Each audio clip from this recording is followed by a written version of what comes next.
Hello students, welcome back to our channel.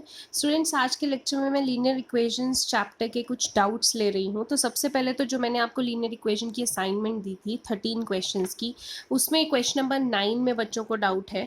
तो question number 9 मैं आपको बता देती हूँ। Determine the point on the graph of the linear equation 2x + 5y = 19।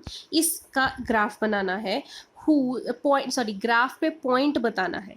whose ordinate is 1/2 times its abscissa, जिसका ordinate उसके abscissa का 1/2 times है। सॉल्यूशन देखते हैं इसका। आप देखिए कि ये आपको इक्वेशन बोली है और बोला है ऑर्डिनेट मतलब y क्या है 1/2 टाइम एब्सीसा यानी कि x। इसको आप सॉल्व करेंगे 2 1 2 + 1 3 3/2 ऑफ x, यानी कि y की वैल्यू 3/2x आ गई। अब आपके पास दो इक्वेशन है, एक तो जो आपको क्वेश्चन में दी है और एक आपको बनाई है। अब आप कर सकते हैं कि y की वैल्यू यहाँ पर डाल दीजिए क्वेश्चन में, पुट 2 in 1, तो 2x as it is plus 5 y की जगह 3/2 of x is equal to 19। ये कर दिया। 2x + 5 3 15x upon 2 is equal to 19। Left side पे एलसीएम लेंगे तो 2 आएगा, 2 × 2 4x, 2 से 2 डिवाइड किया 1 1 × 15 15x is equal to 19। Cross multiply करेंगे इधर 5 + 14 15 + 4x 19x, 2 × 19 38। x की वैल्यू क्या हो जाएगी 38 डिवाइड बाई 19, तो x की वैल्यू क्या हो जाएगी 2। अब जो x की वैल्यू आ गई है y की भी निकाल सकते हैं, तो y की यहाँ पे पुट करके निकाल सकते हैं। 3 × 2 x की जगह x की वैल्यू डाल दीजिए, तो y 3/2 x की जगह 2, तो 2 से 2 कैंसिल हो गया, y की वैल्यू 3 आ गई।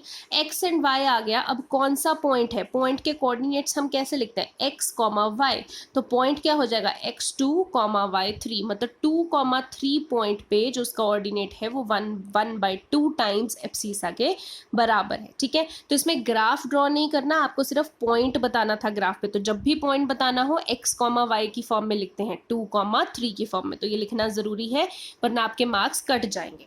एक क्वेश्चन नंबर 13 में डाउट था, तो क्वेश्चन नंबर 13 भी बता देती हूँ। Draw the graph of the linear equation. इस इक्वेशन का ग्राफ ड्रॉ करना है। At what point the graph cuts x and y axis, किस पॉइंट पे x एंड y एक्सिस पे ग्राफ कट करता है। तो आपके पास ये इक्वेशन दी हुई है, ग्राफ बनाना, तो 3 पॉइंट्स निकाल सकते हैं। तो यहाँ पे बच्चों को प्रॉब्लम आ रही होगी कि फ्रैक्शंस में आ रहा है, तो देखो फ्रैक्शंस में आ रहा है तो थोड़ा सा आपको दिमाग लगा के सोचना पड़ेगा कि कौन सा नंबर कट सकता है, मैं क्या वैल्यू डालूंगी किससे कट जाए। जैसे मैंने यहाँ पे सबसे पहले x की वैल्यू 2 डाला, मुझे पता है 3 2 6 होता है, 6 इधर जाके -6 हो जाएगा तो 0 बन जाएगा, फिर y की वैल्यू 0 डिवाइडेड बाय 4 0 आ जाएगी, तो होल नंबर आ गया। यहाँ पे मैंने y की वैल्यू डाल के देख ली, 4 × -3, मुझे पता है कि 4 × -3 -12 बन जाएगा। -12 जब इधर 6 में जाके प्लस होगा तो 18 बन जाएगा, और 18 3 से डिवाइड होता है, तो इसीलिए मैंने यहाँ पे -3 डाला। तो x की वैल्यू क्या आ जाएगी 18 डिवाइड बाय 3 6। एक और वैल्यू देख लेते हैं। मुझे पता है x की वैल्यू अगर मैं -2 डालती हूँ तो ये -6 बन जाएगा, -6 इधर जाके +6 बन जाएगा, तो 6 + 6 12 बन जाएगा, और 12 तो 4 से डिवाइड होता है, तो y की वैल्यू 3 आ जाएगी। तो ऐसे आपको थोड़ा सा दिमाग लगाना पड़ेगा स्टूडेंट्स कि कहाँ से कट सकता है, कहाँ से वैल्यू जो है वो फ्रैक्शन में ना आए। तो ये मैंने 3 वैल्यूज निकाल ली, तो मैंने टेबल बना लिया। इधर x की वैल्यू 2 है तो y 0 आया, x की वैल्यू 6 थी तो y -3 था, x की वैल्यू -2 थी तो y 3 था। तो अब मैंने इस टेबल को प्लॉट किया। x2, 0, अब x2 है, y 0 है, y तो है ही नहीं, तो मतलब यही पे पॉइंट आएगा। x6, -3, x6 ये रहा, y -3 ये रहा, तो ये और ये कहाँ पे मिलेंगे, यहाँ पे 6, -3 -2, 3, x -2 ये रहा, y3 ये रहा, तो ये यहाँ पे मिलेंगे, तो ये वाला पॉइंट -2, 3। हमेशा जब भी पॉइंट्स बनाते हो तो कोऑर्डिनेट साथ में लिखो। बहुत बच्चे ग्राफ में कोऑर्डिनेट नहीं लिखते हैं, मैं टेस्ट में मार्क्स काट लूंगी, स्कूल में भी कटेंगे। अब 3 पॉइंट्स बन गए, आप इनको ज्वाइन करके देखो तो तीनों एक ही लाइन पे बन रहे हैं, तो मतलब आपका ठीक है। आप फिर क्या लिखेंगे, इसको इक्वेशन भी लिखेंगे एरो डाल के कि किसकी इक्वेशन है 3x + 4y = 6 की। अब पूछा है कि ये ग्राफ x एक्सिस पे कहाँ कट कर रहा है। अब देखो ये रही x एक्सिस पे इस पॉइंट पे कट कर रहा है, तो on x axis it is cutting on 2, 0। अब ये वाला जो लाइन है वो y एक्सिस पे कहाँ कट कर रहा है, वो यहाँ पे कर रहा है। अब यहाँ पे मैंने ग्राफ पेपर पे नहीं बनाया, बट अब ग्राफ पेपर पे बनाएंगे तो एग्जैक्ट आ जाएगा। मैं यहाँ पे आपको आइडिया से बता रही हूँ, 1 और 2 के यहाँ पे आ रहा है, तो आई थिंक 1.8 होगा ये। तो मैंने x तो है नहीं है इस पॉइंट में, अगर हम देखें तो इसके कोऑर्डिनेट्स क्या होंगे, एक्स तो है नहीं है ना, ये वाली है तो है नहीं है, तो 0, कॉमा वाई है यहाँ पे 1.8, तो 0,1.8। आप ग्राफ पे बनाएंगे तो हो सकता है ये एग्जैक्ट आपका 2 आ जाए, तो 0,2 बन जाए। मैंने ग्राफ पे नहीं बनाया तो इसके अकॉर्डिंग आपको बता रही हूँ, तो 0,1.8। ठीक है, अब ये तो आपके असाइनमेंट में डाउट थे, दो आपको एग्जाम्पल्स में भी डाउट थे, तो वो भी मैं आपको क्लियर कर देती हूँ।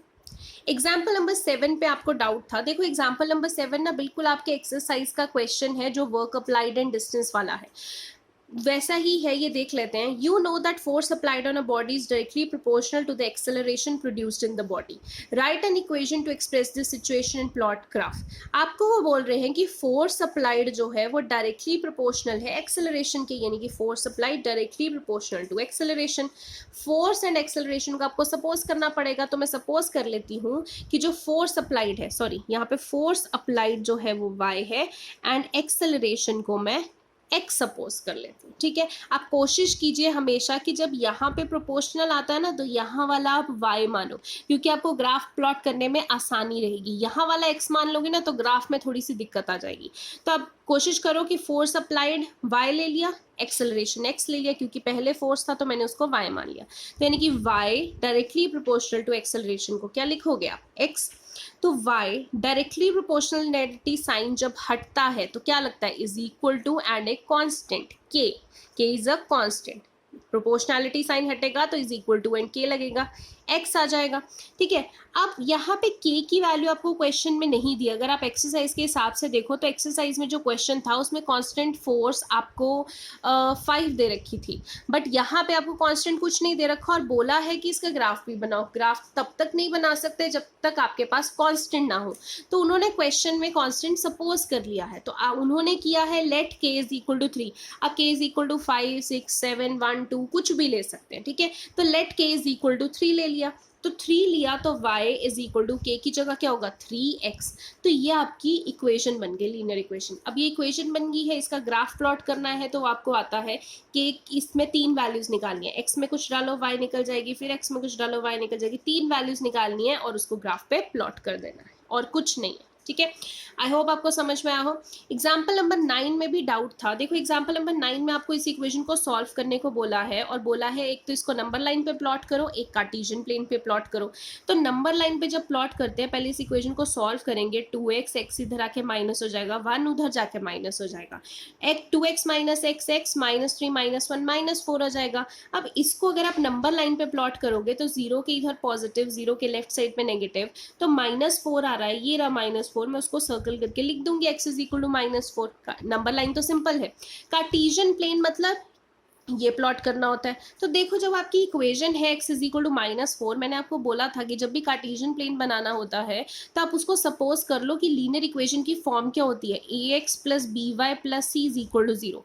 अब इस केस में देखें x तो है, c कांस्टेंट भी है, y नहीं है, तो y के साथ वाले b को 0 मान लो। तो पहले तो इसके हम पॉइंट्स निकाल लेते हैं। कैसे निकालेंगे, हमने लिख दिया x इज इक्वल टू -4 थी, तो हमने उसको कैसे लिख दिया, x प्लस 0 इंटू वाई, क्योंकि ये तो 0 ही बनने वाला है, इज इक्वल टू -4।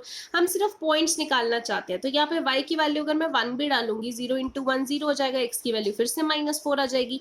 यहाँ पे y की वैल्यू में 2 डालूंगी तो 0 इंटू 2 0 हो जाएगा, x की वैल्यू फिर से -4। y की वैल्यू 3 डालूंगी तो 0 इंटू 3 0, x की वैल्यू फिर से -4। तो हर केस में x -4 ही आने वाला है, बस आपको प्लॉट करने में आसानी रहेगी अगर आप 0 इंटू वाई लिख देंगे। तो यानी कि x की वैल्यू -4 ही आ रहा है, y की वैल्यू हमने 1 2 3 डाल दी। अब इसको प्लॉट कर देते हैं हम ग्राफ पे। तो जब प्लॉट करेंगे x की वैल्यू तो -4 है, y की वैल्यू 1, ये रहा y1, x -4। तो ये कहाँ मिलेंगे, इस पॉइंट पे मिलेंगे। x -4 है, y1 है। अब y2 है, x -4, तो ये कहाँ पे मिलेंगे, इस पॉइंट पे, x -4 y2। y3 लिया, x -4, तो ये यहाँ पे मिलेंगे, y-4 x -4 y3। तो ये पॉइंट्स बन रहे हैं। अब जितने भी बनाते रहेंगे तो या तो ऊपर रहेंगे, अगर y नेगेटिव लोगे तो नीचे जाएंगे, मतलब ये एक ही लाइन में बनेंगे। तीनों को ज्वाइन कर देंगे तो ये एक ही लाइन बन जाएगी, और इस लाइन की equation x is equal to -4। ठीक है, आई होप आपके ये डाउट्स क्लियर हुए हो। सो स्टूडेंट्स, आपका टेस्ट जो होगा वो लीनियर इक्वेशंस फुल चैप्टर का टेस्ट होगा। उसमें आपकी एग्जाम्पल्स भी हैं, आपकी एक्सरसाइज भी है, प्लस आपकी असाइनमेंट भी है। तो तीनों चीज़ें आपने अच्छे से करनी है। आज का दिन आपने हेरोल्ड्स फार्मूला का लेक्चर करना है, कल का दिन आपको लीनियर इक्वेशन चैप्टर की रिवीजन के लिए मिलेगा, तो वो आपने अच्छे से करनी है। सैटरडे को आपका टेस्ट होगा, ठीक है। तो आई होप आपको डाउट्स क्लियर हो, फिर भी कोई डाउट्स हैं तो आप पूछ सकते हैं। Thank you so much.